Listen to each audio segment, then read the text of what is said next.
I'm looking at the scores myself. I didn't even bet anything today.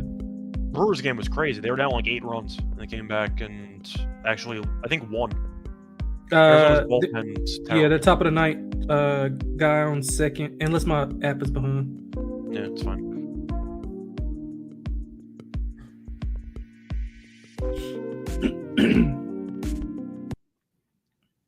The MLB Gambling Podcast on the Sports Game Podcast Network is brought to you by Underdog Fantasy. Sign up with promo code MLB SGPN to go up to $1,000 bonus cash. We're also brought to you by Rhythm.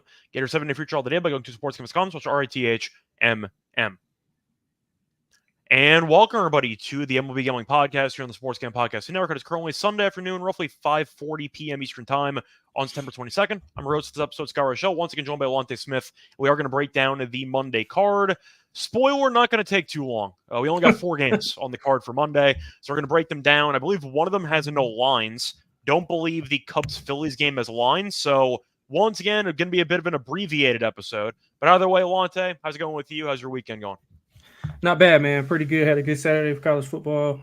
Doing okay for college. Doing okay for the NFL if some of these teams can kind of hold steady. But yeah, man, I'm doing good. Had a good day of baseball actually from Thursday up until Saturday. Didn't really play anything today. So yeah, man, all around good day. Glad to be with you. Short car, but hopefully it's a winner or two out of here somewhere. Yeah, I'm in the middle of a pretty decent day. Asia Wilson got MVP, so I had a future on that, which was nice.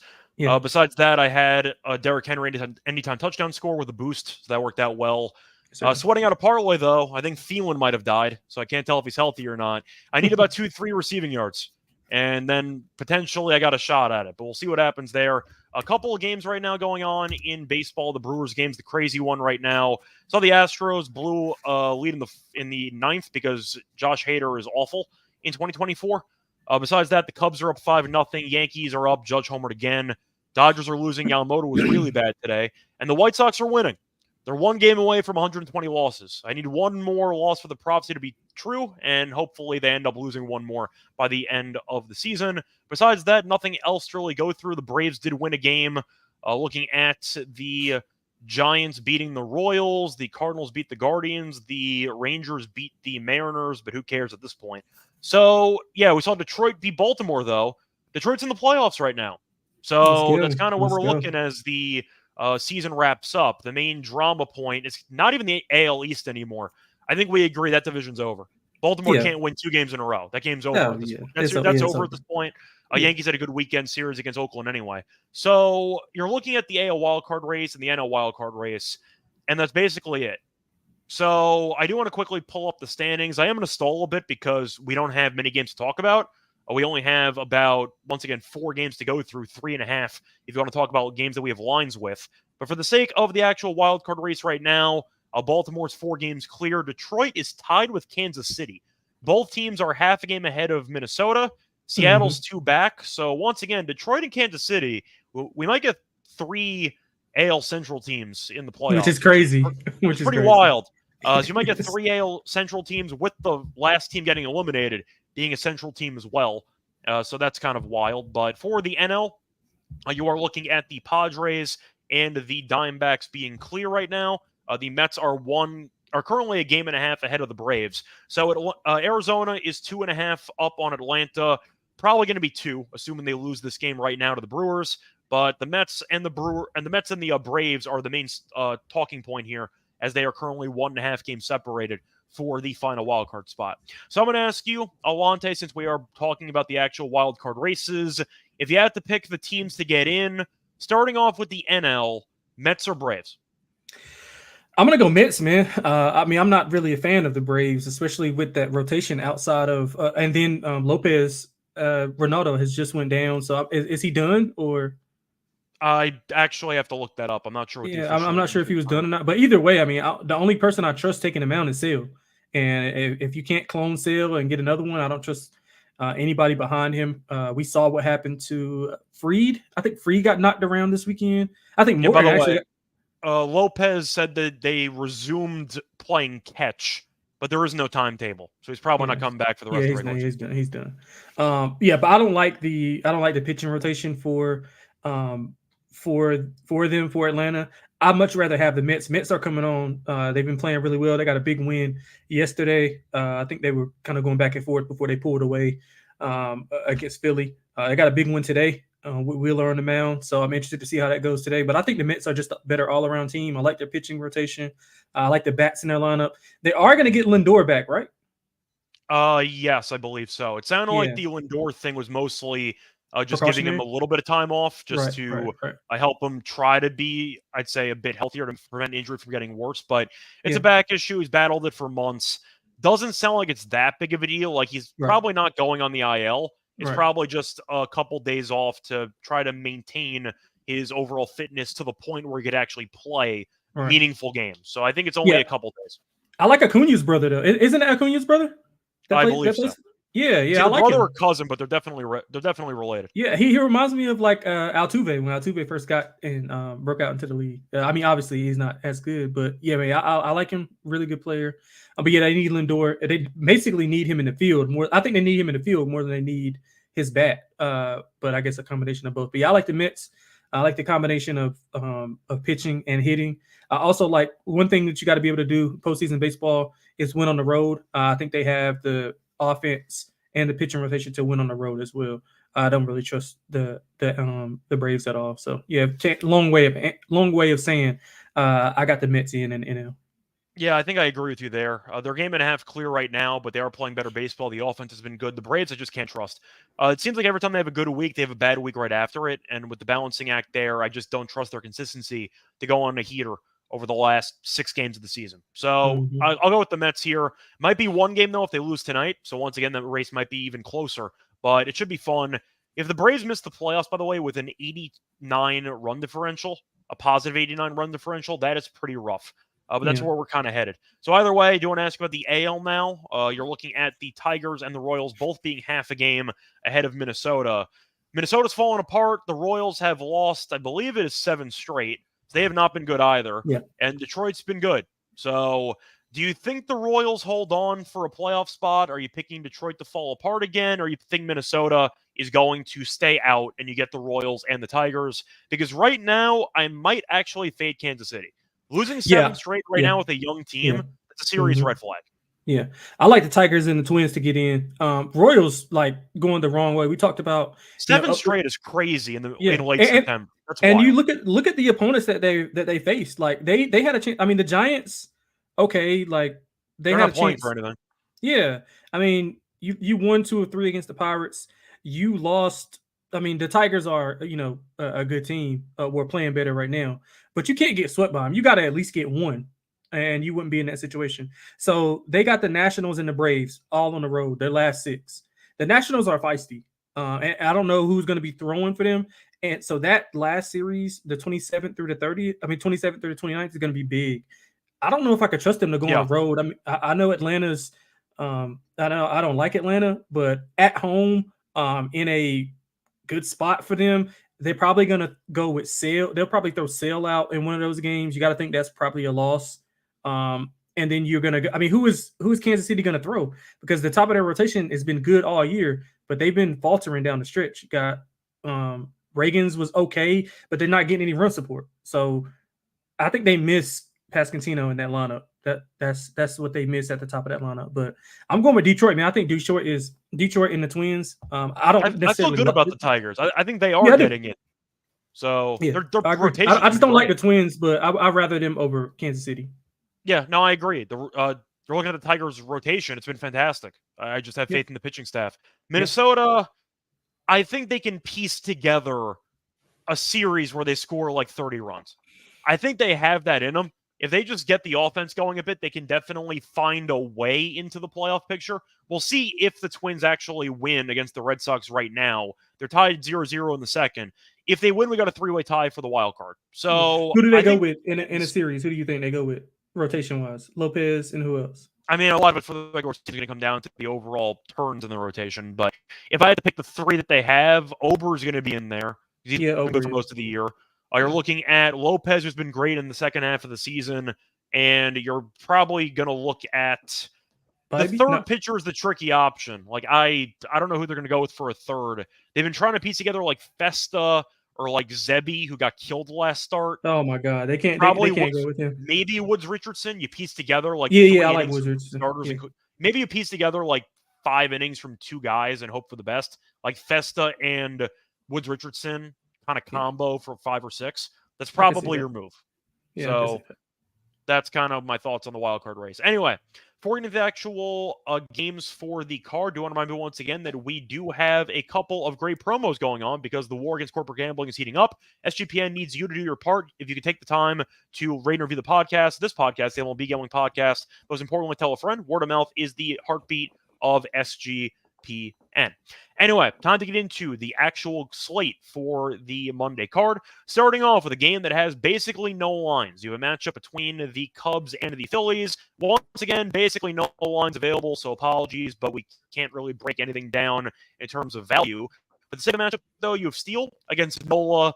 The Phillies will obviously be favored in this game because they're at home and the Phillies. Cubs, though, 76 and 70, they're 79, 76. Not going to make the playoffs, but still going to probably finish the season above 500. Steele has been good this season, 5-5, 3.03 ERA. He has given up less than 3 runs in a lot of outings in a row. He has given up less than 3 earned runs in 6 straight starts. As for the Phillies, you have a pretty good pitching option as you have Nola pitching, 3.54 ERA, has been better at home this season. And the last couple outings, he has been kind of up and down. Was good against the Brewers last start, got shelled by the Mets and the Marlins previous 2 starts. But you're looking at what should be a good pitching matchup. Cubs are currently up 5-0 right now, so we'll see what happens. But for this one, I think I'm going to go with the value here. I am going to lean to the Cubs. I think Steele's been too good to pass up on for probably a decent plus money price. I get the Phillies are at home. They're a good home team. I understand it. But the Cubs, I do think, are undervalued with Steele, and Steele's been great. So give me the plus money. Should be a decent price here on Steele. Maybe Cubs first 5 if you're scared of the bullpen. Yeah, I agree. I like the first 5. I'll split a unit first 5 in full game. Whenever obviously we're going to get plus money on that, being that obviously they're the better team. But I think Chicago's been okay. I think they got something to build on for next year, especially with some of those young guys that they got with PCA and a lot of those guys. They got to get that pitching rotation a little bit better, the bullpen as well. But overall, I think Chicago will be able to go in and be competitive in this series. So, I mean, what does Philadelphia have to play for anyway? I wouldn't be surprised if some guys are in and out of the lineup in this series as well, just trying to make sure they stay healthy. I think you got to find a balance between, getting rusty and then not playing. Like you got to find that balance, whatever that is. I'm not sure what it is. But yeah, I like the Cubs in the spot. I think Philly maybe rest a couple of guys here and there between the series. So I want to say that the Phillies' magic number for the division is 1. I think it's 1. It might be 2, but they're going to win the division anyway. They're 6 games up on the Mets. Right. So that's going to happen. So they it's could just a get that matter tonight. of time. They could. So we'll see what happens. But if the Phillies do end up winning tonight and they clinch the division, I will gladly do the champagne fade and back the Cubs. I think that's a pretty immediate fade spot for the Phillies in that one. Moving on, though. That with the Brewers. Definitely true. Unfortunately, it didn't work out the Guardians because they ended up beating the Cardinals anyway. But overall, the champagne fade worked with the Yankees, I believe, as well, against the Mariners the day after. So champagne fade's been good this year. Hopefully we keep it rolling for the rest of the regular season. Moving into the next game, though, you have the Red Sox taking on the Blue Jays. Good news, we have lines on this game. Total is around 8 or 7.5. The money line is about minus 108 on Toronto and on Boston. Some books, though, do have minus 120, so you can get a decent price on FanDuel if you go to the Blue Jays on that book. Point is, though, for the actual pitching matchup here, you have a matchup between Houck and Bassett. And for this one, we know both teams have been bad, especially Boston recently. Toronto's been a mess for most of the season. They've already clinched a below 500 record again. Yeah, the team's not any good, but based on both pitchers, Houck, I know, is battling some arm issues. So nice to see him back. Not sure how long he's going to go. I might not mind the under for outs, for example. He's made 1 outing in the last 2-3 weeks. So he might end up going 5 innings tops. So maybe you want the under outs here. For this one, though, Bassett's been awful. I think this price is a gift. Give me the Red Sox minus 110. Why would I want Bassett, who has been underwhelming recently? Gave up 1 earned against the Rangers. Cool story. That's 7 runs total. Gave up 1 run against the Mets, so he was good there. 4 runs against the Phillies, 1 against the Red Sox, 4 against the Angels. He's just been a disaster more often than not. And looking at the home numbers for him, 4.58 ERA at home. I got to go Red Sox here. I just think the Red Sox are the better pitcher on the mound, and I do think that Bassett, he has been good against the Red Sox, I'll admit it. A 19 and 2/3 innings, 2.29 ERA against Boston this season, but he's been really underwhelming recently, and minus 110 does feel like a good price to pay him. I'll take Boston, but I think I like the over in this game. Yeah, I love the over. I think you just summed it up pretty much for me. Both pitchers a bit erratic. We don't know where we're going to get from Houck. I think the last time we had a podcast, he was supposed to go, but he got pushed back, that arm fatigue. So a little bit of uncertainty there. Toronto probably can get to him a little bit. If they can't get to him, I think the bullpen maybe can be better. Don't trust Bassett as well, even though you rattled off the numbers that he's been going well. Boston, we know their offense is kind of hit or miss. I think they'll be able to get a few runs off of him. What is the total? Is it 9? I see 7.5. Oh wow, yeah. So we got both teams to get to 4. Yeah, we can get there. I like the over a lot. Yep, feel the same way. Looking at any other potential options for that game, just quickly checking if there's any maybe props or something I'm tempted by. I just want to quickly check the actual numbers against Bassett. I feel like Boston has a couple guys that might have been better. So I'm just quickly see if I could find those. I wasn't expecting his numbers to be that good against Boston this season. But looking at the actual lineup, really nobody. I mean, Yoshida has decent numbers, 375. So maybe if you want to go for a Yoshida prop, you can do that. Yeah. But no, basically it. Casas has a home run against him. Only guy in Boston a homer against him, so maybe that could be an option. Looking at Bassett's numbers, though, against the lefties are batting 300 against him, 14 home runs. So might be a good day for Casas. Keep that in mind. I might mention that later on in the show. But I think he could have a decent game here, maybe a home run included. Anyway, before we get into the other two games on the Monday card, do want to remember once again that we are brought to you by Rock Fantasy because they have a pick'em, which is constantly adding awesome items to their menu. They now have first touchdown projections. They have a ton of ways to win with the NFL, with college football, MLB, MMA, and more. Their lobby is also jam-packed with profit boosts and no sweat entries. You can now use specials and boosts and reflex entries. I'll probably end up doing something.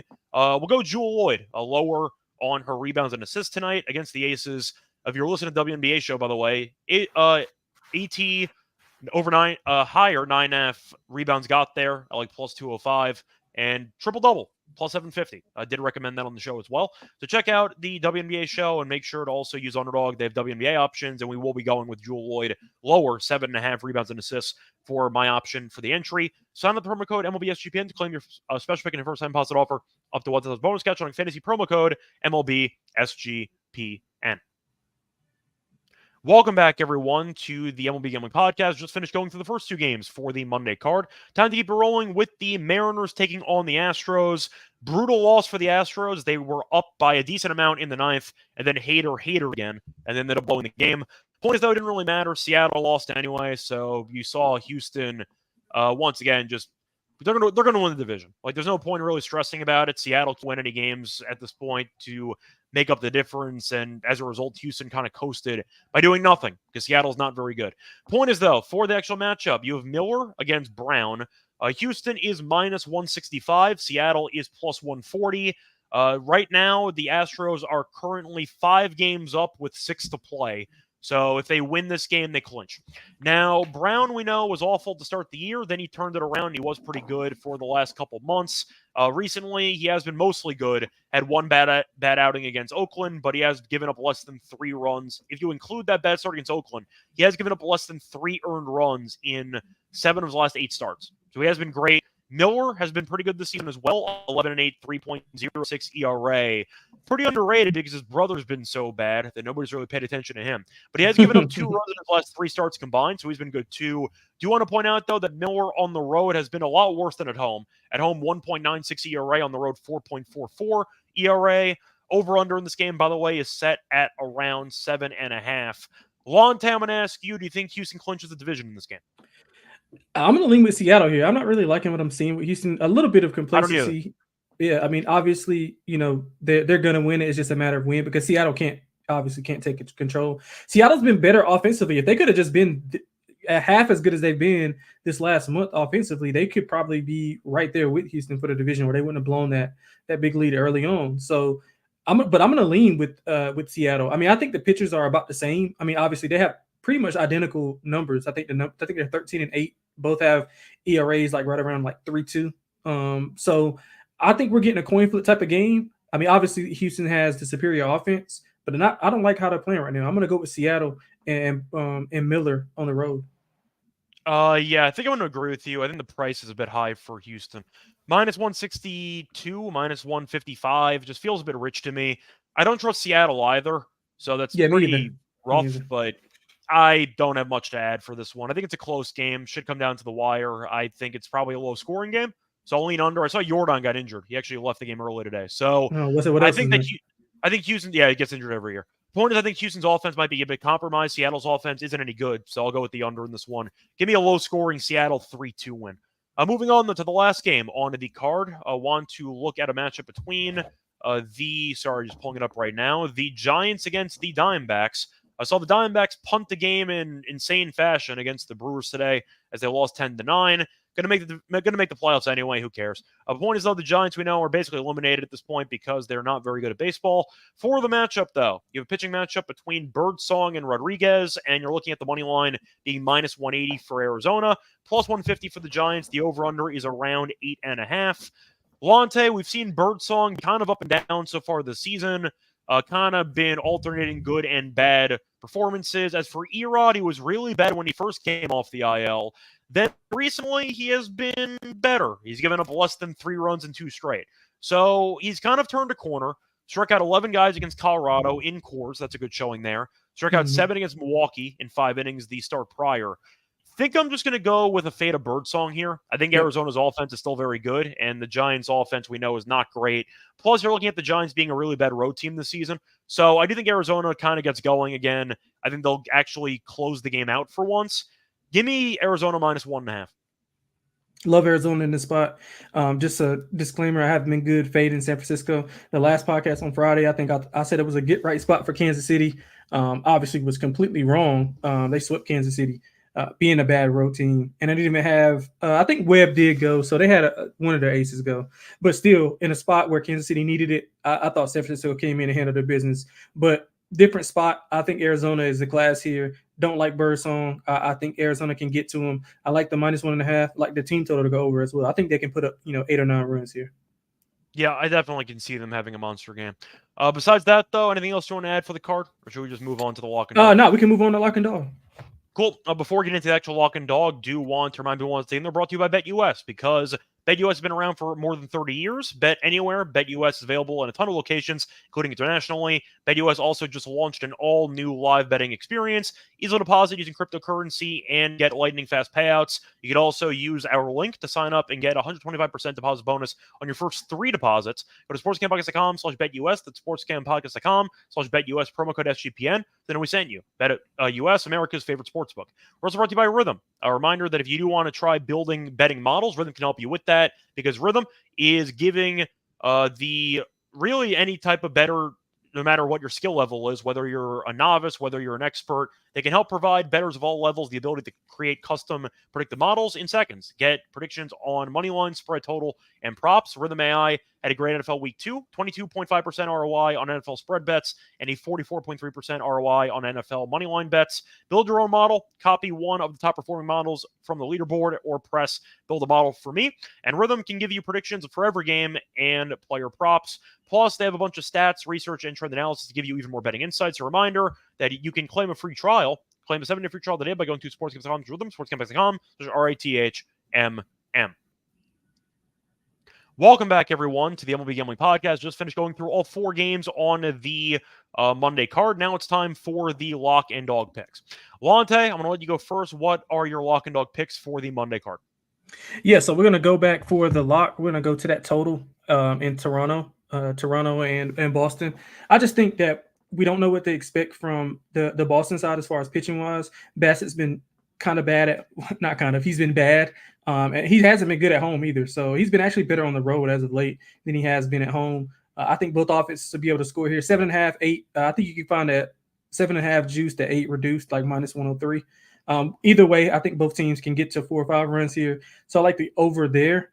So that's when I'm gonna lock that up. I guess we can go with 7.5 for grading purposes. For the dog, I'm gonna go with Seattle. I think it's gonna be a coin flip game. I like the pitching. I just don't like what I've seen from Houston. You mentioned the Jordan injury. Not sure what his designation is going to be for that game. I think they're kind of going through the motions right now. Seattle has been playing them okay this season. And I like the way their offense has been playing. So Seattle plus 133, I think, 133, 135, anywhere in between that parameters. Anything above 125, I think I like it. Yeah, so for my lock, I think I am going to actually go with the... do I want the first 5 or do I want the full game? I think I want the under. I just want to see what total I can get. You can probably get a first 5 under or 4 in that game. I'm going to take it. I want nothing to do with the bullpen for Houston at this point, but I do think that Brown and Miller have been going well, and with Jordan leaving the game early today, I do think there's some value potentially backing a Houston or fading a Houston offense that might be compromised in this game. But I see a low-scoring pitchers duel, and I do think that Miller, despite not being great on the road, has been good lately in general. And I do think that looking at Brown, who's been great for like 3 straight months besides one start, I think it's a lower-scoring game. Give me the under 7.5 as my lock there. Give me the first 5 under, at 4 as my lock. For my dog, I think I'm just going to go with Arizona minus 1.5 at plus 120. I like the value there. The Giants have been playing some good baseball lately, but Arizona was on a winning streak, then ended up blowing the game against the Brewers on Sunday. But they've been scoring a bunch of runs, and I do think the Giants offense might struggle. Erod's kind of turned it around. Birdsong's still been a bit shaky for a young pitcher, and now he's going to Arizona, who have been incredible offensively at home all year. So give me Arizona minus 1.5 at plus 120 as my dog. Now it's time for the home run plays. Lonte, what is your home run pick for the Monday card? Yeah, I'm going to go with Josh Bell to hit a home run. We mentioned Faden Birdsong. I think that's obviously one of the better ones to go. Bell's right-hand slugging percentage and his batting average is up versus righties. Obviously, he's a switch hitter. So does Josh Bell still switch? I know he was switching. He still switches. But okay, yeah. But he's better from the left side of the plate. So I think he'll be able to hit one over. If I'm not mistaken, I think he hit one today. Did he hit one today or yesterday? He's hit one recently, if I'm not mistaken. But I like Josh Bell to go deep tomorrow. Okay. For mine, I'm going to go with Casas. Mentioned it before. I think that it's a good matchup for him. He homered against Bassett before. Bassett, we know, has been pretty underwhelming for most of the season, and I think it is a good spot for him to potentially go yard once again. Do you want to quickly pull up Bassett's home run numbers? I know that he's given up a ton, but I'm going to see the exact numbers. He has given up a total of 18 this season. He has been better recently, but I do think that Boston has enough firepower to take him deep, and I do think that Casas, who's homered against him before, Bassett has a 300 batting average against lefties this season, and lefties have homered 14 times against him out of the 18. So based on the overall numbers of the season, the lefties have against them, I'll go with Casas to hit a home run into this matchup. Anyway, that's going to wrap it up for the short episode because we only have 4 games. Lonte, anything else you want to add? Nah, that's it, man. Good luck to everybody. Be selective when you're betting this baseball stuff. I was saying it on Friday as well. Just you never know who's in and who's out. Teams jockeying for position, so just try to key in on some of those teams that are still fighting, who we mentioned at the top. So that's about it, man. Yep, definitely true. I personally had a bad beat because Thielen will not return. I needed 3 receiving yards, and he died. So it is what it is. I think he pulled a hamstring, but either way, good luck to all of you. You can find me on Twitter at Reichel Radio. Find him on Twitter at XXLonteXX. Find me as well on the Tennis Show. Going to have an episode later tonight. Going to have an episode for the WNBA. Did an episode for the game ones today. So far, so good. Knock on wood. We're going to be back for game 2s of those series in about a day or two. Until next time, though, good luck to all of you and all of your bets. Bye, everyone.